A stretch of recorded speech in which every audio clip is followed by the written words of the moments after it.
Hello दोस्तों, आज एक नया टॉपिक आप लोगों के लिए। How to compute book profit. देखो, बुक प्रॉफिट कैसे निकालते हैं उससे पहले हम ये जान लेते हैं कि बुक प्रॉफिट की रिक्वायरमेंट क्यों होती है। एक कॉन्सेप्ट होता है MAT, that is minimum alternative tax. ये मैट होता है, ये हर कंपनी पे एप्लीकेबल होता है, भले ही कंपनी गवर्नमेंट कंपनी हो, भले ही नॉन गवर्नमेंट हो, डोमेस्टिक कंपनी हो या फिर फॉरेन कंपनी हो, सभी पर मैट एप्लीकेबल होता है। मिनिमम अल्टरनेटिव टैक्स नाम से मालूम पड़ रहा है कि कंपनी इस मिनिमम अल्टरनेटिव टैक्स से बच नहीं सकती, इतना तो पे करना ही है कंपनी को।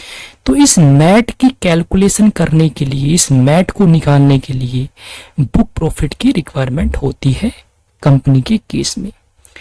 तो मैट की फुल फॉर्म होती है मिनिमम अल्टरनेटिव टैक्स। ये कंपनी पे एप्लीकेबल होता है। मैंने आपको बताया, कंपनी भले ही गवर्नमेंट कंपनी हो, नॉन गवर्नमेंट हो, डोमेस्टिक हो, फॉरेन हो, सभी पे एप्लीकेबल होता है। इसका जो चार्जिंग सेक्शन है वो है सेक्शन 115 जेबी। इनकम टैक्स एक्ट 1961 का सेक्शन 115 जेबी ये चार्जिंग सेक्शन है, जो कि मैट के प्रोविजन के बारे में हमें बताएगा। कंपनी हैव टू पे टैक्स, कंपनी को टैक्स पे करना ही है। कौन सा? हायर ऑफ द फॉलोइंग, इनमें से जो ज्यादा होगा वो कंपनी को टैक्स पे करना पड़ेगा। पहले टैक्स निकाला जाएगा as per normal provision of income tax. तो इनकम टैक्स के जो नॉर्मल प्रोविजन होंगे उसके हिसाब से टैक्स निकाला जाएगा। मान लो एक कंपनी है XYZ लिमिटेड, इसने नॉर्मल प्रोविजन के हिसाब से टैक्स निकाला और वो टैक्स आया 100 रुपए। उसके बाद कंपनी को बुक प्रॉफिट निकालना है और बुक प्रॉफिट का 15% टैक्स निकालना है, प्लस इसमें हो जाएगा सरचार्ज प्लस एजुकेशन सेस। तो मान लो कि बुक प्रॉफिट का 15% plus surcharge plus education cess आता है 200 है। तो इसमें जो हायर होगा, मतलब ज्यादा कौन सा होगा? 200। तो कंपनी को 200 रुपए टैक्स के रूप में पे करने पड़ेंगे गवर्नमेंट को। तो कहने का मतलब ये है कि मैट जो है, मिनिमम अल्टरनेटिव टैक्स, ये टैक्स तो कंपनी को पे करना ही है। और मैट निकालने के लिए बुक प्रॉफिट की रिक्वायरमेंट होती है। मैट होता है मिनिमम अल्टरनेटिव टैक्स, जो होता है 15%, प्लस इसमें अगर कोई सरचार्ज है कंपनी पे एप्लीकेबल वो ऐड कर देंगे, plus education cess, that is health and education cess, जो 4% होता है बुक प्रॉफिट का, वो हम निकालते हैं। तो मैंने आपको बताया कि पहले कंपनी जो होगी वो normal provision of income tax के हिसाब से अपना टैक्स निकालेगी। मान लो 100 रुपए आते हैं, उसके बाद जो बुक प्रॉफिट होगा उसका 15% निकालेगी, plus surcharge plus education cess. और वो अगर 200 रुपए आता है तो ज्यादा कौन सा हुआ? 200, वो कंपनी टैक्स के रूप में गवर्नमेंट को पे करेगी। अब हम बात करते हैं कि कंपनी के नॉर्मल टैक्स रेट्स क्या होते हैं। मैंने आपको बताया कि कंपनी पहले नॉर्मल प्रोविजन के हिसाब से टैक्स निकालेगी। तो नॉर्मल टैक्स रेट क्या होते हैं कंपनी के? अगर मैं बात करूं डोमेस्टिक और फॉरेन कंपनी की मोटा मोटी, तो डोमेस्टिक कंपनी के केस में टैक्स रेट 25 और 30% होता है। जनरली 30% होता है, 25% तब होता है जब कोई प्रीवियस ईयर 19-20 या नहीं, उसमें अगर टर्नओवर जो है 400 करोड़ है तो 25, अदरवाइज 30% होता है जनरली। फॉरेन कंपनी के केस में 40% होता है। सरचार्ज अगर टोटल इनकम क्या होता है? जब ग्रोस टोटल इनकम में से डिडक्शन लेने के बाद जो इनकम बचती है वो होती है टोटल इनकम। अगर वो टोटल इनकम जो है वो 1 करोड़ से ज्यादा है बट 10 करोड़ तक है, तो डोमेस्टिक कंपनी के केस में जो टैक्स आएगा उस पर 7% हो जाएगा सरचार्ज। फॉरेन कंपनी के केस में 2% होता है टैक्स का सरचार्ज। अगर टोटल इनकम जो है 10 करोड़ से ज्यादा है तो डोमेस्टिक कंपनी सरचार्ज पे करेगी 12% ऑफ टैक्स, यानी जो टैक्स आया 30% के हिसाब से उस पे ऐड हो जाएगा 12%। और फॉरेन कंपनी के केस में टैक्स का 5% हो जाएगा सरचार्ज अगर टोटल इनकम 10 करोड़ से ज्यादा है। इसके अलावा हेल्थ एंड एजुकेशन सेस जो है वो 4% अप्लीकेबल होता है दोनों के केस में। अब हम देखते हैं कि मैट की कैलकुलेशन कैसे होती है, कंप्यूटेशन ऑफ मैट कैसे निकाला जाता है, मिनिमम अल्टरनेटिव टैक्स। तो domestic company, foreign company, tax rate इस केस में मैंने आपको बताया कि मैट जो होता है वो, उसमें रेट जो होता है वो 15% होता है। इसमें ऐड हो जाएगा सरचार्ज अगर बुक प्रॉफिट, यहाँ पे हम मैट निकाल रहे हैं तो मैट में बुक प्रॉफिट की रिक्वायरमेंट होती है, मैंने आपको बताया। तो यहाँ पर टैक्स रेट होगा 15% प्लस उसमें ऐड हो जाएगा सरचार्ज। यहाँ पे अगर बुक प्रॉफिट 1 करोड़ से ज़्यादा है, 10 करोड़ तक है, तो 7% जो होगा टैक्स का वो हो जाएगा सरचार्ज। फॉरेन कंपनी के केस में 2% ही है। अगर बुक प्रॉफिट जो है वो 10 करोड़ से ज़्यादा है तो डोमेस्टिक कंपनी पे करेगी सरचार्ज 12% ऑफ टैक्स, यानी जितना टैक्स आएगा इनकम टैक्स उस पर 12% हो जाएगा सरचार्ज। और 5% जो है फॉरेन कंपनी के केस में वो सेम ही है। हेल्थ एजुकेशन सेस जो है 4% है, दोनों सेम है, ऊपर सिर्फ 15% चेंजेस है। और यहाँ पे टोटल प्रॉफिट था, यहाँ पे टोटल इनकम की जगह पे यहाँ पे आ जाएगा बुक प्रॉफिट, क्योंकि यहाँ पे आप मैट निकाल रहे हो, तो मैट के लिए बुक प्रॉफिट की रिक्वायरमेंट होती है। इसके अलावा अगर कोई IFSC है यानी इंटरनेशनल फाइनेंशियल सर्विस सेंटर है, जिसकी की पूरी इनकम जो है कन्वर्टेबल होती है फॉरेन एक्सचेंज के अंदर, उस केस में मैट जो है वो 15% ना होते हुए 9% हो जाता है। अब बात कर ली हमने मैट कैसे निकालते हैं, लेकिन मैट निकालने के लिए रिक्वायरमेंट किसकी होगी? Book profit. यही हमारा टॉपिक है आज कि बुक प्रॉफिट कैसे निकालते हैं। चलिए देखते हैं। देखो, सबसे पहले तो हम लेते हैं प्रॉफिट। सबसे पहले हम क्या लेंगे? प्रॉफिट। प्रॉफिट कौन सा लेना है आपको? As per statement of profit loss.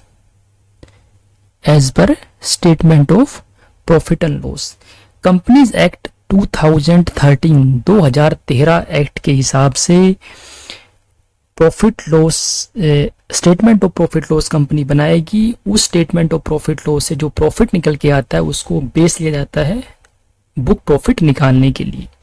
Book profit निकालने के लिए जो बेस होगा वो कंपनीज एक्ट 2013 के अकॉर्डिंग जो statement of profit loss company का बनता है उसका जो प्रॉफिट आएगा वो बेस लिया जाएगा बुक प्रॉफिट निकालते वक्त, क्योंकि इसी प्रॉफिट में एडजस्टमेंट करने होंगे, प्लस माइनस करने होंगे। दूसरी बात, अगर कोई ऐसी कंपनी जैसे कोई इंश्योरेंस कंपनी होगी, इलेक्ट्रिसिटी कंपनी हो गई, इन कंपनी पे कंपनीज एक्ट 13 लागू नहीं होता, इन पे इनका अलग सेपरेट एक्ट होता है। उनके हिसाब से वो अपना प्रॉफिट लॉस बनाती है और उनके हिसाब से जो प्रॉफिट आएगा वो यहाँ पर वो प्रॉफिट लिया जाएगा। लेकिन नॉर्मल जिस पर कंपनीज एक्ट 13 अप्लीकेबल है वो अपने एक्ट के कंपनीज एक्ट 13 के हिसाब से शेड्यूल 3 के अकॉर्डिंग जो profit loss statement of profit loss होगा उसका जो प्रॉफिट आएगा यहाँ पर बेस लेंगे। तो इसी प्रॉफिट में से प्लस माइनस करने के बाद आता है बुक प्रॉफिट। इसमें कुछ एडजस्टमेंट करनी होती है क्योंकि ये प्रॉफिट कौन सा है? As per companies act 13 schedule 3। तो सबसे पहले इस प्रॉफिट में कुछ चीजें ऐड करनी होगी। वो ऐड क्या करना होगा देख लेते हैं। अगर कोई अमाउंट डेबिट हुई है स्टेटमेंट ऑफ प्रॉफिट लॉस, यानी कंपनीज एक्ट 13 के हिसाब से जो स्टेटमेंट ऑफ प्रॉफिट लॉस बनाया गया है उस स्टेटमेंट ऑफ प्रॉफिट लॉस में अगर ये आइटम्स जो मैंने नीचे मेंशन की हुई है ये आइटम अगर डेबिट हुई है यानी एज ए एक्सपेंस दिखाई गई है, मोटा मोटी अगर डेबिट हुई है स्टेटमेंट ऑफ प्रॉफिट लॉस में तो इनको दोबारा से ऐड बैक किया जाएगा प्रॉफिट के अंदर। सबसे पहले बोला इनकम टैक्स। इनकम टैक्स में अगर इंटरेस्ट हो, कोई सरचार्ज हो, कोई हेल्थ या एजुकेशन सेस हो, भले ही इंटरेस्ट हो, सरचार्ज हो, हेल्थ या एजुकेशन सेस हो, इनकम टैक्स का वो सब ऐड बैक हो जाएगा प्रॉफिट। यानी मोटा मोटी मैं बात करूं, अगर कोई कंपनी XYZ लिमिटेड है उसका कंपनीज एक्ट 13 के हिसाब से जो नेट प्रॉफिट आता है वो 10 रुपये है, तो इस 10 रुपये में एडजस्टमेंट कर रहे हैं हम ये। अगर कंपनी कोई इनकम टैक्स डेबिट कर दिया कंपनी ने 2 रुपये, तो 2 रुपये दोबारा ऐड बैक हो जाएंगे इस प्रॉफिट में। तो प्रॉफिट में इनकम टैक्स को दोबारा ऐड बैक कर देंगे, भले ही इंटरेस्ट हो, सरचार्ज हो या हेल्थ एंड एजुकेशन सेस हो। इसके अलावा अगर कोई अमाउंट ट्रांसफर करी है किसी रिजर्व अकाउंट के अंदर तो वो भी दोबारा से ऐड बैक हो जाएगी प्रॉफिट में, जो प्रॉफिट कंपनीज एक्ट के अकॉर्डिंग आया है स्टेटमेंट ऑफ प्रॉफिट लॉस से। उसके बाद अगर कोई अमाउंट ऑफ डिविडेंड्स है जो पेड है या प्रपोज है वो दोबारा से ऐड बैक हो जाएगा। अगर कोई प्रोविजन बना रखा है किसी कंटिजेंट लायबिलिटी या अनएसेटेन लायबिलिटी का तो वो भी ऐड बैक हो जाएगा, यानी वो अलाउ नहीं है, वो दोबारा से प्रॉफिट में जुड़ जाएगा, ऐड हो जाएगा। इसके अलावा अगर कोई सब्सिडरीज कंपनी के लॉसेस है वो भी ऐड बैक हो जाएंगे। कोई एक्सपेंसेस है ऐसी इनकम जो एग्जम्प्ट है 10, 11 और 12 में। कॉमन सी बात है, अगर कोई ऐसी income statement of profit loss में है, वो एग्जम्प्ट है, तो उससे संबंधित जो खर्चे होंगे वो कॉमन सी बात है वो डिसअलाउड होंगे, तो वो दोबारा से ऐड बैक हो जाएंगे। अगर मान लो प्रॉफिट लॉस में सेक्शन 10, 11, 12 की कोई इनकम दिखा रखी है 10 रुपए, तो कॉमन सी बात है ये इनकम एग्जम्प्ट है, तो इससे रिलेटेड जो खर्चे होंगे, मान लो 5 रुपए खर्चे दिखा रखे हैं, तो ये खर्चे जो है डिसअलाउड हो जाएंगे। जब ये इनकम ही एग्जम्प्ट है तो खर्चे डिसअलाउड है, तो ये 5 रुपए दोबारा से ऐड बैक हो जाएंगे प्रॉफिट के अंदर। उसके बाद अगर कोई एक्सपेंस है, कोई share in income of AOP BY, association of person of body of individuals की जो इनकम निकाली जाती है, उसमें जो शेयर मिलता है मेंबर्स को, उससे रिलेटेड कोई खर्चा है, तो वो खर्चा भी दोबारा ऐड बैक हो जाएगा, क्योंकि वो खर्चा की छूट नहीं मिलेगी। उसके अलावा कोई एक्सपेंस है जो ऐसी इनकम से संबंधित है जो फॉरेन कंपनी की है, यानी कोई फॉरेन कंपनी की इनकम, उससे संबंधित कोई खर्चे हैं, तो वो सारे के सारे ऐड बैक हो जाएंगे, डिसअलाउड होते हैं। यानी कोई फॉरेन कंपनी की मान लो कोई कैपिटल गेन होता है सिक्योरिटीज पे, कोई इंटरेस्ट पे, कोई डिविडेंड या रॉयल्टी या फीस फॉर टेक्निकल सर्विस, इस इनकम से संबंधित कोई खर्चे अगर स्टेटमेंट ऑफ प्रॉफिट लॉस बनाते वक्त अगर वो डेबिट किए हुए हैं तो दोबारा से ऐड बैक हो जाएंगे। कॉमन सी बात है, अगर कोई फॉरेन कंपनी की कोई ये इनकम जो है, इससे खर्चे ही अगर डिसअलाउड होंगे तो ये इनकम भी प्रॉफिट लॉस के क्रेडिट में नहीं आएगी। आगे बताऊंगा मैं, इसको लेस भी करना होगा। उसके बाद डेप्रिसिएशन। डेप्रिसिएशन जो है उसको भी ऐड बैक किया जाएगा। डिफर्ड टैक्स, उसको भी ऐड बैक किया जाएगा। डिफर्ड टैक्स अगर प्रॉफिट लॉस निकालते वक्त डेबिट में दिखा रखा है तो उसको ऐड बैक कर देंगे, अगर क्रेडिट में होगा तो उसको लेस कर देंगे। आगे लेस की आइटम भी बताऊंगा मैं, फिलहाल आपको मैं जो ऐड होंगे वो बता रहा हूं मैं। डेप्रिसिएशन जो भी होगा पूरा का पूरा क्या हो जाएगा, ऐड बैक हो जाएगा। डिफर्ड टैक्स अगर डेबिट में है प्रॉफिट लॉस के ऐड बैक हो जाएगा। कोई प्रोविजन बना रखा है diminishing in the value of asset, अगर वैल्यू के डेमिनेशन से रिलेटेड कोई प्रोविजन बनाया हुआ है, जैसे प्रोविजन फॉर डाउटफुल डेट्स, तो वो भी ऐड बैक हो जाएगा प्रॉफिट के अंदर। क्योंकि जब बुक प्रॉफिट निकालते हैं तो स्टेटमेंट ऑफ प्रॉफिट लॉस से जो प्रॉफिट निकल के आया है एज पर कंपनीज एक्ट 13 के शेड्यूल 3 के अकॉर्डिंग, उस प्रॉफिट में हम एडजस्टमेंट कर रहे हैं। पहले हम ऐड करेंगे वो आइटम्स जो आपने प्रॉफिट निकालते वक्त डेबिट कर दिए, उसको पहले हम ऐड करेंगे। वो कौन कौन सी आइटम है आपको बता रहा हूं। उसके बाद अगर कोई बैलेंस है, उसके बाद अगर कोई बैलेंस है रिवैल्यूएशन रिजर्व के अंदर, कोई रिवैल्यूएशन रिजर्व के अंदर कोई बैलेंस बचा हुआ है और उस एसेट का रिटायरमेंट या डिस्पोज हो गया है, तो वो जो बैलेंस है वो भी दोबारा से ऐड बैक हो जाएगा, क्योंकि एसेट का रिटायरमेंट हो चुका है, ट्रांसफर हो चुकी है, डिस्पोज हो चुकी है। उसके बाद अगर कोई नोशनल लॉस हुआ है on the units of business trust, अगर कोई स्पेशल पर्पस व्हीकल के शेयर्स है, उन शेयर्स यानी कैपिटल एसेट हुआ, उसको अगर ट्रांसफर किया जाता है किसी बिजनेस ट्रस्ट को और बिजनेस ट्रस्ट उसके बदले में कुछ यूनिट्स दे देती है, तो उनके एक्सचेंज से यानी स्पेशल पर्पस व्हीकल के जो शेयर्स है उसको ट्रांसफर किया गया उस कैपिटल एसेट्स को बीटी यानी बिजनेस ट्रस्ट को, तो बिजनेस ट्रस्ट ने बदले में क्या दिया, यूनिट्स दिया। तो ऐसे केसेस में अगर कोई नोशनल लॉस होता है तो वो दोबारा से ऐड बैक कर दिया जाता है। उसके बाद एक्सपेंसेस, ऐसी इनकम से रिलेटेड जो रॉयल्टी की इनकम हो, यानी पेटेंट्स के केस में जो रॉयल्टी इनकम आती है उससे रिलेटेड जो खर्चे होंगे वो दोबारा से ऐड बैक कर लिए जाते हैं, क्योंकि पेटेंट पे जो रॉयल्टी इनकम होती है उस पर अलग टैक्स रेट होते हैं, वो इसमें नहीं आएंगे, वो दोबारा से ऐड बैक हो जाते हैं अंडर सेक्शन 115 BBF। अभी मैंने बात की कौन सी ऐसी आइटम है जो डेबिट कर दी गई, अब दोबारा से उसको ऐड बैक किया हमने। अब देखो प्रॉफिट लॉस के मान लो ये मोटा मोटी प्रॉफिट लॉस है, यहाँ पर क्रेडिट आइटम होती है, यहाँ पर डेबिट आइटम होती है। तो मैंने आपको बताया कि जो आइटम डेबिट की होगी नेट प्रॉफिट निकालते वक्त, ये आइटम सारी ऐड करी, मैंने आपको बताया। अब कुछ ऐसी आइटम भी होगी कि इस क्रेडिट साइड में जो लेस करनी पड़ेगी, वो कौन कौन सी है देख लेते हैं।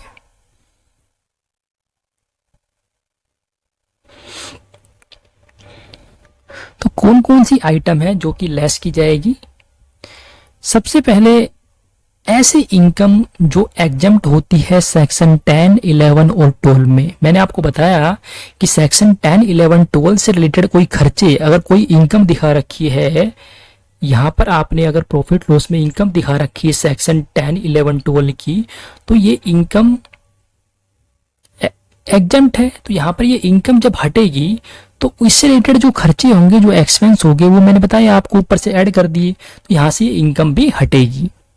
उसके बाद कोई अमाउंट अगर विड्रॉ किया है किसी रिजर्व से और उसको ऐड किया है स्टेटमेंट ऑफ प्रॉफिट लॉस में, कोई अमाउंट अगर विड्रॉ हुआ है, निकाला गया है रिजर्व से और उसको स्टेटमेंट ऑफ प्रॉफिट लॉस में ऐड कर दिया, तो जितना डेप्रिसिएशन, जिस हद तक डेप्रिसिएशन होगा रिवैल्यूएशन ऑफ एसेट पे, वो लेस हो जाएगा अगर रिजर्व जो है प्रॉफिट लॉस एडजस्टमेंट के थ्रू बनाया गया है। तो उसके बाद अगर क्रेडिट साइड में प्रॉफिट लॉस के क्रेडिट साइड में अगर कोई डिफर टैक्स है तो वो लेस हो जाएगा।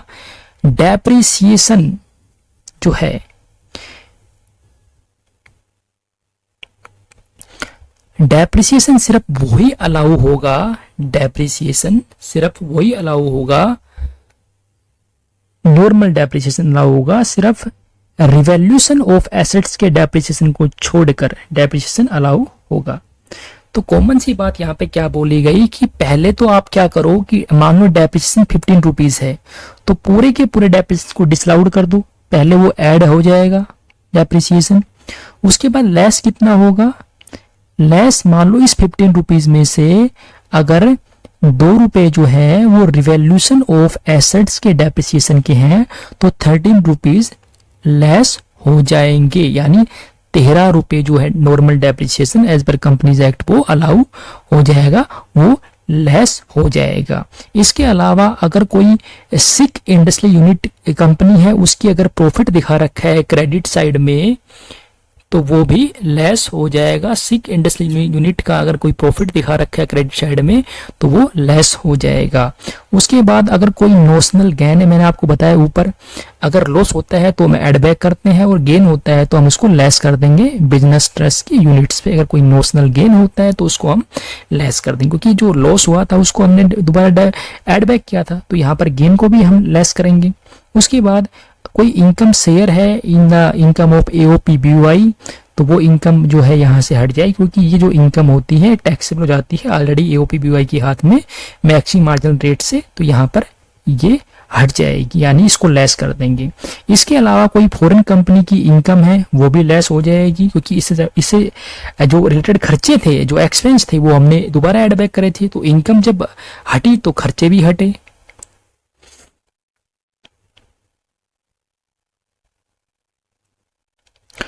उसके बाद इनकम अगर कोई रॉयल्टी की इनकम होती है पेटेंट्स के केस में, तो मैंने आपको बताया कि इससे रिलेटेड खर्चे मैंने दोबारा ऐड बैक करे थे, तो इनकम भी हटेगी। अगर यहाँ पर रॉयल्टी इनकम है पेटेंट्स की, वो इनकम अगर हटी तो इससे संबंधित जो खर्चे होंगे वो भी मैंने ऐड बैक किए ऊपर, तो इनकम भी हटी और खर्चे भी हटे रॉयल्टी के संबंधित। उसके अलावा अगर कोई ब्रॉट फॉरवर्ड लॉस है, अगर कोई ब्रॉट फॉरवर्ड लॉस है और अनएब्जॉर्ब डेप्रिसिएशन है, तो दोनों में जो कम होगा, दोनों में जो लोअर होगा, कंपनीज एक्ट 13 के हिसाब से वो लेस हो जाएगा, यानी वो अलाउ हो जाएगा, वो लेस हो जाएगा। तो मैंने आपको बताया कि अगर ब्रॉट फॉरवर्ड लॉस और अनएब्जॉर्ब डेप्रिसिएशन है, दोनों में जो कम होगा कंपनीज एक्ट 13 के हिसाब से वो लेस हो जाएगा। मान लो अनएब्जॉर्ब डेप्रिसिएशन जो है वो 10 रुपए है और ब्रॉट फॉरवर्ड ये जो लॉस है वो 8 रुपए है, दोनों में कम क्या है 8, ये 8 रुपए लेस हो जाएंगे बुक प्रॉफिट निकालते वक्त। इसके अलावा अगर कोई ब्रॉड फॉरवर्ड लॉस या अनएब्जॉर्ब डेप्रिसिएशन है, ऐसी कंपनी जिसके अगेंस्ट में, ध्यान से सुनना आप, ऐसी कंपनी जिसके अगेंस्ट कोई एप्लीकेशन है कॉर्पोरेट इंसॉल्वेंसी रेजोल्यूशन प्रोसेस की, और जो एडमिट हो गई है एडजुडिकेटिंग अथॉरिटी द्वारा अंडर सेक्शन 7, 9 और 10 ऑफ इंसॉल्वेंसी बैंक्रप्सी कोड 16, तो ऐसी कंपनी के केस में जो भी उनका brought forward loss unabsorbed depreciation होगा वो पूरा का पूरा फुली जो है वो लेस हो जाएगा। इसके अलावा कोई अगर कोई कंपनी है, उसकी कोई सब्सिडरी है या सब्सिडरी ऑफ सब्सिडरी है, जहां पर ट्रिब्यूनल जो है एक एप्लीकेशन के थ्रू अगर मूव कर देता है